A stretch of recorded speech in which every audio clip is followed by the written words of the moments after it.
So this week, I'm very excited indeed that we have a guest mix from the Caretaker, and I'm quite surprised we managed to get this actually, because I've always been kind of slightly in awe of the Caretaker, and I quite like the mystery behind it all and the mystery behind the music. We have him here. Hello, James. How are you? Mysterious. You sounding mysterious. We're on a very posh phone line for this interview. It kind of it's quite strange not having somebody really cackly talking to us from the States. So it's very nice. It sounds like you're in the room. It feels like I'm in the room as well. Maybe I'm omnipresent. Maybe you are. This is a major skill you've developed. Indeed. So whereabouts are you on this delightful line? I am in deepest, darkest Berlin today, where it's very cold and very miserable. Is that where you live? Do you live in Berlin? Not that's any of my business. I do indeed, yes. Okay. What have you been up to recently then, James? Oh, I've been working very hard. Have you? Okay. Lots of releases out this year. Some strange shows recently as well, where I was throwing myself down flights of stairs. Really? Tell me more. Yeah, well, I was playing this festival in Poland, and I was on before this experimental guy, Morton Subotnick, this old 80-year-old classic experimental guy. The venue's beautiful, huge, big cinema screen. I'm like, what the hell can I do here, to wake this audience up from the slumber? So I decided to throw myself down this full staircase to begin the show, which went very well. Did they wake up? They must have done. They definitely woke up. I think everybody was surprised because, of course, some of this music I make you would not associate. No, I'm surprised, I have to say. With that kind of action, but it really did wake up everybody, and then I had a fully attentive audience, which was fantastic. Did anybody come to your aid? No. Not that kind of gig. I realised it was part of this theatrical kind of like, what the hell is that? Everyone just shuffled around slightly uncomfortably and watched you. Yeah, I think so. Well, it was like this cinema, so I mean, everybody's just sat down, and then this information, I think, was getting passed down the rows, like, oh, did you see what he just did? He just threw himself down all these stairs, and now he's on stage drinking whiskey, and it's not quite normal for these people, I don't think, to see that. I was about to say, I've never managed to see you live, and I kind of want to do so even more now, but I will demand that you throw yourself off something. I usually do. Okay. I usually do. So there may be a chance. I will try to make it back to Britain very soon. I think I'll play in London in January. Oh, are you? Okay, wonderful. When you're not injuring yourself on the kind of more musical end of things, your album An Empty Bliss Beyond This World came out in this summer, wasn't it? It came out. And a wonderful thing it was too. We've been playing lots of it. I'm kind of addicted to it in the sense that it's one of those records that once you start kind of listening to it and you get caught up in that world, it's quite a hard one to walk away from. Indeed, there's lots of layers, I think, to these tracks as well. I mean, they're quite complicated, like the composition for these.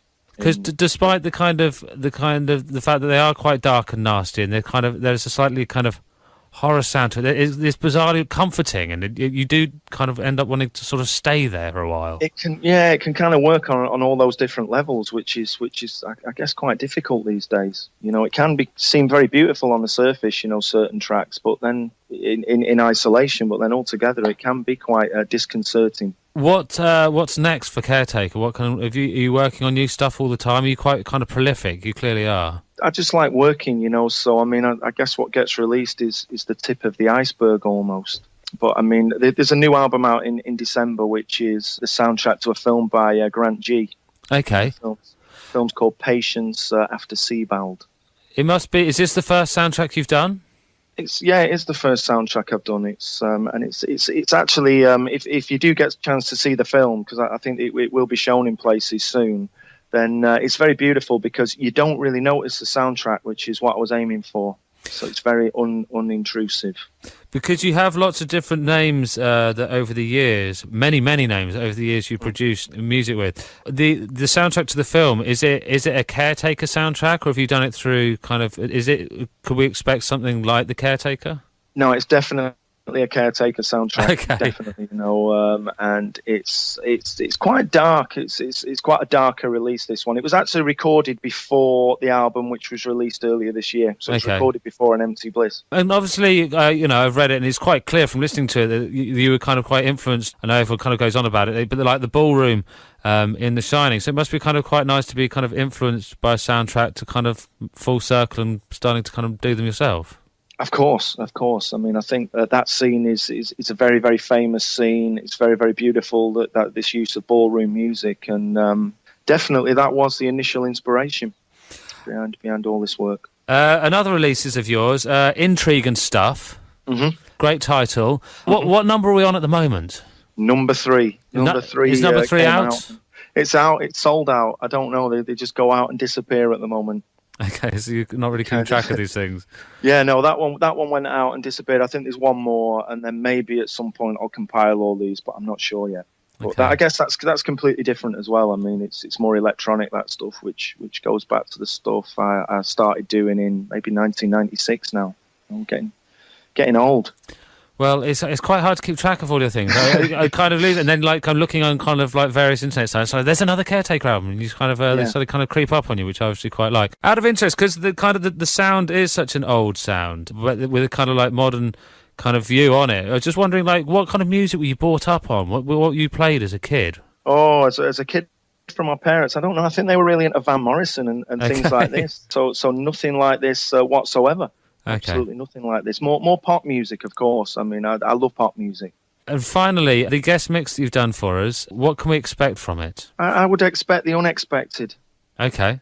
I think that's always the best thing. I think that's always the best thing to expect these days. That's always the motivation. Expect the unexpected. Okay, well, thank you very much. And I will leave you to your very cold Berlin. Darkness, believe me. Leave me to the darkness. Okay, we're going to put the heating on and find something warm. I'll try to. Thank you very much for taking time out to speak to us. Thank you very much. Cheers and bye-bye. Ciao.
stairway to the stars and climb that stairway to the stars with love beside me, just like a beautiful song.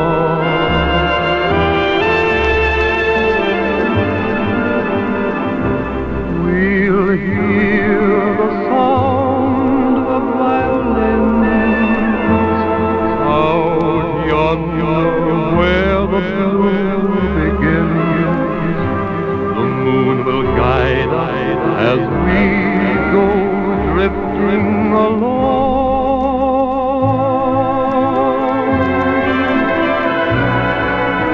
Can't we sail away on a lazy daisy over the rim of the hill?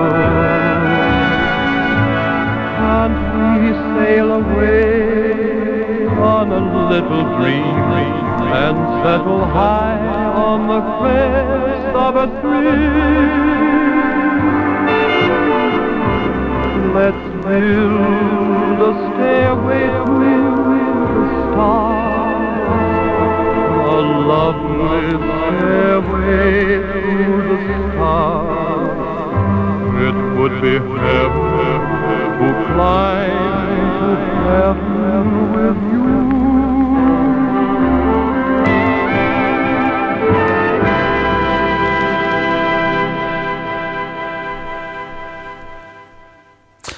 Wow, that was incredible. I really do wish that had gone on for a lot longer. This week's guest mix from The Caretaker. Thank you very much indeed to him for that.